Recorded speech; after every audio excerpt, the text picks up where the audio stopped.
ETF index mutual funds నేర్చుకుని stock మార్కెట్లో రాణించాలనుకుంటున్నారా? వెంటనే ఈ నెంబర్కి కాల్ చేయండి. నమస్కారం రామ్ గారు. నమస్తే జయ. 9 రోజులు, 9 అవతారాలు, 9 నైవేద్యాలు, ఇవే నవరాత్రులు కదా మనం చేసుకునేది. ఈ అవతారాల గురించి అలానే నైవేద్యాల గురించి ఒక్కసారి మాట్లాడుకుందామండి. ఒక్కొక్క రోజుకి సంబంధించి దేవాలయ పద్ధతిని బట్టి, సంప్రదాయాన్ని బట్టి ఒక్కొక్క చోట ఒక్కొక్క రకంగా చేస్తారు జయ. దుర్గగుడిలో ఒక రకం చేస్తారు. అవును. ఇక్కడ కనకదుర్గ గుడి అమ్మవారి దేవస్థానం, దుర్గామల్లేశ్వర స్వామి దేవస్థానంలో ఒక రకం, పెద్దమ్మవారి దేవాలయంలో ఒక రకం. ముందే చెప్పుకున్నాం మనం, శ్రీశైలంలో ఒక రకము, ఆలంపూర్లో ఇంకో రకము, శృంగేరి మఠాల్లో ఒక రకము, కంచి మఠాల్లో ఇంకొక రకం. ఏదైనా అమ్మవారి స్వరూపమే అనుకున్నాం కదా. నవదుర్గా స్వరూపాలు వెలయిస్తారు శ్రీశైలంలో. శైలపుత్రి, బ్రహ్మచారిణి, చంద్రఘంట, కూష్మాండ, ఈ స్వరూపాలలో స్కందమాత, కాత్యాయని ఆ స్వరూపాలు చేస్తారు. దానికి ప్రత్యేకంగా ఈవిడ ఇలా ఉంటుందని శ్లోకాలు కూడా ఉన్నాయి. ఆ శ్లోకం ప్రకారం ఆ సౌందర్యాన్ని ఆవిడ ఎలా ఉంటుందో స్వరూపం చూపిస్తారు. మనకి దుర్గాదేవి జనరల్ అన్ని దేవస్థానాల్లో చేసేది ఏంటంటే, మొదటి రోజున బాలా త్రిపుర సుందరి, బాలా స్వరూపంలో ఉంటుంది అమ్మవారు. మొదటి రోజు కాబట్టి పాడ్యం నాడు బాల త్రిపుర సుందరి వేరు, బాలా త్రిపుర సుందరి వేరు. త్రిపుర సుందరి మళ్ళీ వస్తుంది, లలితా త్రిపుర సుందరి మళ్ళీ వస్తుంది. ఈ బాలా త్రిపుర సుందరిగా అవతారం వేసి మొదటి రోజున ఒక్కొక్క చోట ఒక్కొక్క రకం నైవేద్యం పెడతారు. ఈ బాలకి పసుపు రంగు వస్త్రాలు సమర్పిస్తారు, పసుపు రంగు గాజులు, కొన్ని చోట్ల ఎరుపు. ఇవేంటంటే ప్రాంత భేదం వల్ల కొంచెం కొంచెం మారుతాయి. నేను నా పద్ధతే చెప్తున్నాను. అట్లనే మీరు అనుసరించే విధానం.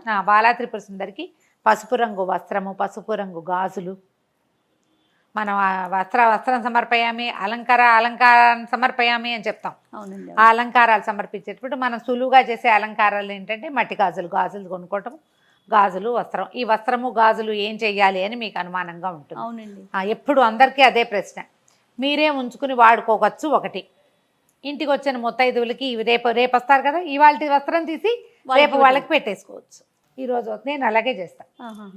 ఎవరైనా వస్తే ముందు రోజు వస్త్రం అవి తీసి పక్కన పెట్టుకుంటాం కదా, ఎవరైనా వస్తే ఆ వస్త్రం ఆ గాజులు వాళ్ళ ముత్తైదు చేతిలో పెడతా. వారినే లలితాదేవిగా భావించి మొదటి రోజున ఈవిడ, తర్వాత రెండో రోజు గాయత్రి. మన వరస కొంచెం ముందు వెనక అవుతుంది. తర్వాత గాయత్రీ దేవికి ఏంటంటే ఆకుపచ్చటి వస్త్రము, ఆకుపచ్చని గాజులు, ఆమె కోసం అల్లపు గారెలు అట్లా చేస్తారు. అల్లం వేసిన గారెలు, మినపప్పు గారెలు చేస్తాం కదా, అల్లం వేసుకుంటాం. అల్లపు గారెలు చేసుకోవచ్చు. ఇప్పుడు వీటిల్లో పాటుగా మనం ప్రతిరోజు విధిగా కొన్ని పదార్థాలు పెట్టాలి అమ్మవారికి. ఏంటంటే మనము పూజ చేసే విధానాన్ని బట్టి మనం చాలా లలితా శాస్త్రం చదువుతాము, మళ్ళీ బాలా త్రిపుర సుందరికి స్తోత్రం చదివి, ఇంకేమిటో స్తోత్రాలు చదివి, బోల్డంత పుష్పార్చన, కుంకుమార్చన, నామానికి కుంకుమ ఇలా వేసేస్తాం కదా. నివేదన బాగా చేయాలమ్మా. ఈ నివేదనలో మనం ఏ పదార్థం చెప్పామో అది ఊరికి ఇంత చేసి పెట్టడం కాకుండా, మీరు విశేషంగా చేసేటప్పుడు ప్రతిరోజున అంటే మీరు చేసేదాన్ని బట్టి చేసుకోండి. ఎక్కువ చేసేటట్టయితే మనం చాలాసేపు పూజ చేసుకుంటాం, బోళ్ళంతా పుష్పార్చన చేస్తాం, బోళ్ళని కుంకుమార్చన చాలా చేస్తామంటే ప్రతిరోజు నియమంగా అమ్మవారికి పెసరపప్పు, వడపప్పు, పానకము నివేదన పెట్టండి ఒకటి. తర్వాత కొబ్బరికాయ కొట్టడం, అరటిపళ్ళు లాంటివి ఫల నివేదన. వీటితో పాటుగా పులగం నియమంగా చేసుకోవాలి. బియ్యము, పెసరపప్పు, ఒక్క చిటికెడు పసుపు వేసి వండేయటం. అది మనం అన్నంలాగా తినేసేయచ్చు, ప్రసాదం లాగానే కాదు. అందులో మామూలు కూర పులుసు అని కలుపుకొని అన్నం భోజనంలాగా చేయొచ్చు. ఈ ఒట్టి అన్నం కాకుండా అందులో కొంచెం పెసరపప్పు, ఒక చిటికెడు పసుపు, ఒక చిటికెడు ఉప్పు వేస్తే అన్నం పూర్తి స్థాయి పులగం తయారైపోతుంది. పులగం అన్నం చేసే విధానం కూడా ఉంటుంది, అది కూడా చేయొచ్చు. మనం గాయత్రికి అల్లపు గారెలే కాకుండా మనం ఇది చేస్తాం కదా, మన ముద్గోదనం ఏమంటారు దాన్ని, పెసరపప్పు కట్టు పొంగలి కూడా చేసుకోవచ్చు. అన్నపూర్ణాదేవికి కొబ్బరి అన్నం నివేదన చేస్తారు మూడో రోజు. ఈ అన్నపూర్ణాదేవి రోజున అన్నపూర్ణాష్టకం చదువుకుంటాం, ఎంత బాగుంటుందో. అన్నపూర్ణాష్టకం బాగుంటుంది. అమ్మవారికి అది చదువుకోవటం. కొంచెం లేత రంగు వస్త్ర సమర్పణ చేస్తాం. మరి తెల్లటి తెలుపు కాకుండా జాజిపూ రంగు, కొంచెం లేత పసుపు రంగులు అవి నివేదన చేయటం. కొబ్బరి అన్నము, తర్వాత ఏమో మన అదేంటారు పెరుగన్నం, దద్దోజనం చేయొచ్చు కానీ పసుపుగా చేయకూడదు అంటారు. నేనైతే కొబ్బరి అన్నమే చేస్తున్నాను. తర్వాత ఏమో నాలుగో రోజుకి మహాలక్ష్మిని అవతారం చేసుకోవచ్చు.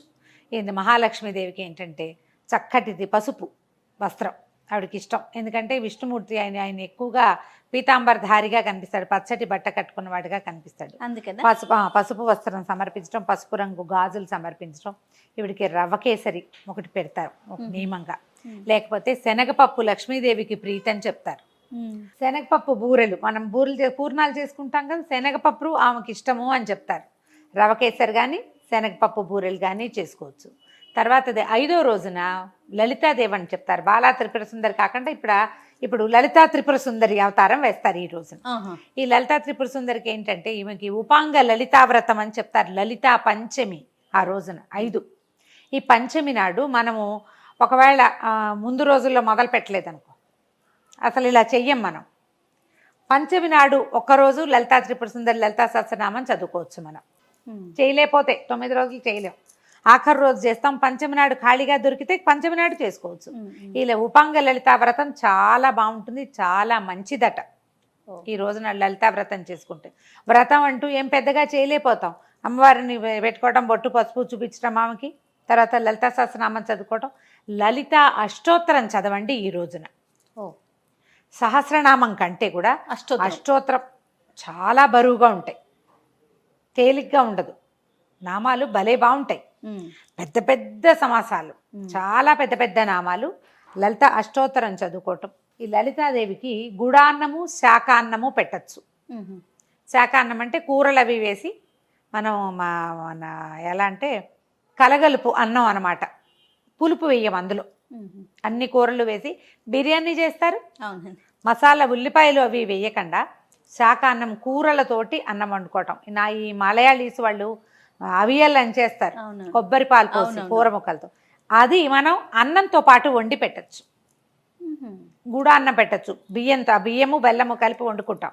పాయసం అయితే ఏం చేస్తాం మనము, పాలు పోస్తాం కదా పరమాన్నంలో, పాలు పోసుకుంటాం. ఇక్కడ పాలు పొయ్యకుండా బెల్లము అన్నం గుడాన్నం చేస్తాం.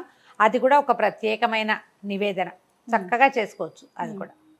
తర్వాత ఏమైంది, మూలా నక్షత్రం వస్తుంది. మూలా నక్షత్రం నాడు సరస్వతి పూజ చేసుకుంటాం. కొంత విశేషంగా చేస్తాం కదా, విశేషంగా చేస్తాం. ఈ మూలా నక్షత్రపు ప్రత్యేకత ఏంటంటే అమ్మవారికి తెల్లని వస్త్రం, అంటే తెల్లటి ఎవరికి పెట్టం మనం. అందుకని తెలుపు మీద ఏదైనా డిజైన్ ఉన్నది పెట్టుకోండి. తెలుపు మీద ఏదైనా డిజైన్ ఉన్నది, ఎరుపు లేదా పసుపు రంగు గాజులు సమర్పించవచ్చు. అయితే ఈమెకి ఏం చెప్తారంటే పెరుగన్నము నివేదన, తర్వాత ఏమో కొబ్బరన్నము, తెల్లటి పదార్థాలు, పంచదారతో చేసిన పాయసము. మామూలుగా బెల్ల పాయసం చేసుకుంటాం కదా, ఈ రోజున మనం తెల్లని పంచదార పాయసం నివేదన చేయొచ్చు. సరస్వతి పూజ రోజున మనం పిల్లలతోటి ఏదైనా పుస్తకాలు అవి పెట్టి చక్కగా స్వస్తికో ఓంకారము వేసి అమ్మవారి దగ్గర పెట్టించి నమస్కారం చేయించండి. సరస్వతికి సంబంధించిన ఒక శ్లోకం చెప్పండి. మూలా నక్షత్రం రోజున మనం అక్షరాభ్యాసాలు చేయిస్తారు. కొత్త విద్య ఏదైనా మొదలు పెట్టదలుచుకున్న వాళ్ళు మొదలు పెట్టుకోవచ్చు, విశేషంగా చేసుకోవచ్చు. మూలా నక్షత్రం మిగిలినవి చేయకపోయినా మూలా నక్షత్రం చేసుకుంటారు. అవును. ఇక్కడ నుంచి సప్తమి అష్టమి నవమి వస్తాయి కదా. అయితే సప్తమి నాడు ఒకవేళ మనం ఈ నక్షత్రం మూలా నక్షత్రం సప్తమి నాడు పడిందో షష్ఠి నాడు పడింది అనుకోండి, ముందు వెనక అయిపోతుంటాయి కదా తిథులు. మహాలక్ష్మిని ఇటు సరస్వతిని అటు తిప్పుకోవచ్చు అనమాట. ఎలా కుదిరితే అట్లా మన తిథులని బట్టి. నేను తిథులు చూడలే, మామూలు క్యాజువల్గా చెప్తాను. అవునులేండి. అక్కడి నుంచి దుర్గా, అష్టమి నాడు దుర్గని చేసుకుంటాం. ఈ దుర్గాదేవికి ఏంటంటే మనం గారెలు, తర్వాత ఏమో పాయసము, పులిహోర, మంచి కలర్ఫుల్గా ఉండేవి, బాగా ఎర్రటి మన ఏమంటే బెల్లం కూడా ముదురు రంగు బెల్లంతో పాయసం చేయమంటారు. ఎక్కువగా చిత్రాన్నమే పెట్టుకుంటాం, పులిహోర నివేదన చేస్తాం అమ్మవారికి. ఆమెకి ఇష్టం అని చెప్తారు. ఎంత ఎక్కువ చేయగలిగితే అంత మంచిది. కొద్దిగా ఇంత కలపటం కాకుండా నిమ్మకాయతో కాదు, చింతపండుతోటే చేసుకుంటాం. అక్కడి నుంచి ఈ అమ్మవారికి ఎరుపు వస్త్రం, ఎర్రని వస్త్రము, ఎర్రని గాజులు దుర్గకి సమర్పిస్తాం. అక్కడి నుంచి తర్వాత రోజు మహర్నవమి. ఈ రోజున అమ్మవారు కాళరాత్రి స్వరూపంలో దర్శనమిస్తుంది. మహాకాళి స్వరూపాన్ని కూడా ఎరుపు వస్త్రాలు, ఎరుపు గాజులు. నలుపు అని చెప్తారు, అమ్మవారిని భీకర స్వరూపంలో వెలయిస్తారు. మనం ఆ రోజున మహాకాళి ఏం చదువుకుంటాం, మహిషాసుర మర్దిని స్తోత్రము అలాంటివి చదువుకోవచ్చు. ఆయుధ పూజలు చేస్తారు. మహర్నవమి నాడు ఆయుధ పూజ చేసే అలవాటు ఉంటే విజయదశమి నాడు చేసుకోవచ్చు, మహర్నవమి నాడు చేసుకోవచ్చు. ఈ నవమి అమ్మవారి కాళరాత్రి స్వరూపంతో ఇది పూర్తయిపోతుంది. అమ్మవారికి మహర్నవమి నాడు గారెలు నివేదన చేస్తారు. మినుము మంచిది. మినుము ఏంటంటే ఐరన్, తర్వాత ఏమో మాంసంతో సమానమైన ఆహారంగా చెప్పబడుతుంది. ఎక్కువ బలం కలిగింది కాబట్టి. మినప వడలు కాకపోతే అలసంద వడలు కూడా చేసి పెట్టచ్చు. ఇప్పుడు ఈ రోజున అలసందలు ఉంటే అలసందల వడలు కూడా చేసి పెట్టచ్చు. కానీ మనం రోజు విధిగా చేసేటువంటి పానకము అవన్నీ ఉన్నాయిగా, అవన్నీ అప్లై చేసేయటమే అవన్నీ. ఇక చివరి రోజు ఈ 9 రోజులు ఇదైతే 10వ రోజున అపరాజిత పూజ చేసుకుంటాం. ఇది 10 లేదు ఈసారి, బహుశా 9, 10 కలిపే వచ్చేసి ఉంటాయి. చాలా దేవాలయాల్లో ఉదయకాలం మహిషాసురమర్దిని స్వరూపం కాళిక మహాకాళిక వేసి రాజరాజేశ్వరి స్వరూపాన్ని వేస్తారు. అపరాజిత అంటే రాజరాజేశ్వరి స్వరూపం, స్థిమితమైన స్వరూపంలో కూర్చుని ఉన్న అమ్మవారు.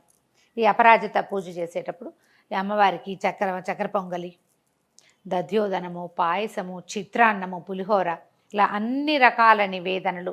వీటితో పాటు మనము పులుసు అన్నం చేస్తాం, సాంబార్ అన్నము అలాంటిది, కదంబ సాదం అంటాం. కదంబము, చక్కెర పొంగలి మెయిన్ ఈ రోజున చేసుకుంటాం అన్ని రకాల కూరగాయలతోటి. ఈ మధ్యలో ఏం చేస్తారంటే ఒక్కొక్క రోజున మనకి తిథి అవి సరిగా కుదరకపోతే శాకంబరి అమ్మవారి స్వరూపాన్ని కూడా వేస్తారు. అవునవును, శాకంబరిని వేస్తారు. శాకంబరిని ఏది రోజైనా ఒకవేళ మనకి అవతారాల్లో ఒక రోజు చేయాలని అనిపిస్తే కనుక మనం సప్తమి నాడు శాకంబరిని చేసుకోవచ్చు. ఆ రోజున అమ్మవారికి కూరలతో చేసిన ఈ సాంబార్ అన్నాన్ని ఆ రోజున అన్ని రకాల కూరలు వేసి శాకంబరి అలంకరణ కూడా అలాగే చేస్తారు. అలాగే చేస్తారు, కూరగాయలన్నీ పెడతారు. మనం ఈ వీటితో పాటు దానాలు ఈ 10 రోజుల్లో మనం విశేషంగా అలంకరణ సామాగ్రి, పువ్వులు, తర్వాత పళ్ళు, వస్త్రాలు విశేషంగా ఇచ్చుకోవచ్చు. దీన్ని దాన ప్రక్రియగా భావించద్దు. తీసుకుంటే మనకి ఏదైనా అవుతుంది ఇలాంటి భావాల్లోకి వెళ్ళబోకండి. ఇది తాంబూలంగా వాయనంగానే వాళ్ళు ఇవ్వాలి, వీళ్ళు తీసుకోవాలి. ఒకే రకం చీరలైనా పర్వాలేదు, డజన్ల కొద్ది ఎర్ర చీరలు పెట్టే వాళ్ళు కూడా కనపడతారు. విశేషంగా ఎరుపు రంగు వస్త్రాల ప్రధానము ఈ కాలంలో చాలా మంచిది.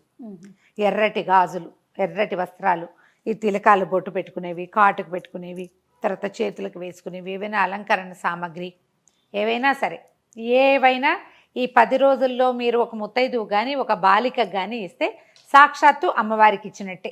ఓకే, ఇలా చేసుకోవచ్చు. వీటిలలో ఇప్పుడు నేను చెప్పిన ఈ పదార్థాలలో ఒక్కొక్క రోజు పాలపూరీలు చేస్తాం, శనగపిండితోటి బజ్జీలు లాంటివి చేయొచ్చు. ఒకటి తీపి చేసాం, ఇంకొకటి కారంగా చేయాలంటే అవి కూడా చేసుకోవచ్చు. తర్వాత ఏమో ఈ మన మహర్నవమి నాడు మినపసున్ని నివేదన చేసుకోవచ్చు అమ్మవారికి.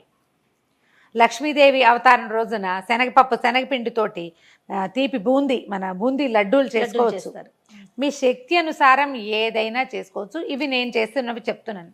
ఇవి ఏంటంటే కొన్ని ఒక్కోసారి అటు ఇటుగా అవుతూ ఉంటాయి. అవునవును, దేవాలయాల్లో కూడా ఒక్కొక్క చోట ఒక్కో రకం కనపడుతుంది.